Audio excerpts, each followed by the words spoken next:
Hey JP! Salut Pat! Ça va? Ben oui, toi? Yes sir! Aujourd'hui, dans la capsule, JP, on va parler des nouvelles radios Spectrum, Oui. la X12. Exactement.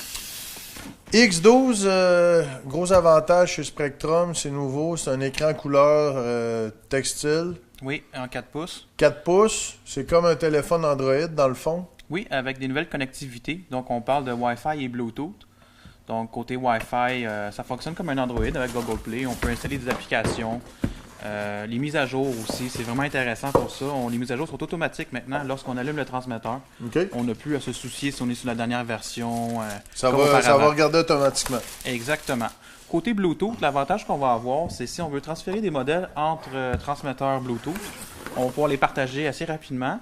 Puis, si on utilise aussi des écouteurs Bluetooth, donc des écouteurs sans fil, vont être compatibles avec le transmetteur également. Donc, on pourrait écouter de la musique si on s'en va faire du freestyle ou...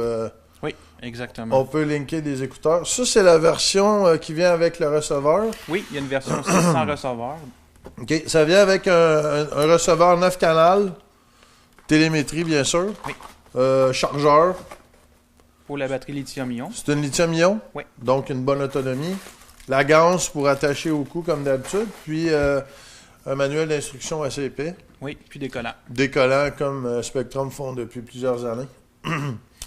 Un autre avantage qui est le fun, c'est que avec le lap timer d'immersion RC qui est compatible avec la radio, on download l'application dans la radio. Puis on peut avoir nos temps de vol directement sur l'écran. Oui. Donc, on a aussi Betaflight, avec les PID ajustables directement sur le transmetteur. Donc, c'est vraiment intéressant pour ça. Puis, on a aussi un connecteur Serial Data qui nous permet d'installer un système TBS Crossfire pour l'extension de portée. Oh, ça c'est plaisant aussi. Oui. Donc compatible seulement qu'avec le TBS par contre. Mais pour faire du long range, de la longue portée. Oui. Très, très, très plaisant. Ça ici, c'est pour pas mal toutes les classes de drones, de Tiny Whoop à 250 et tout.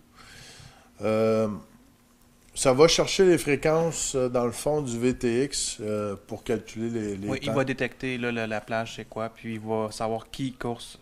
Donc, Fait qu'on a juste à savoir qui a quelle fréquence, marquer le nom à côté.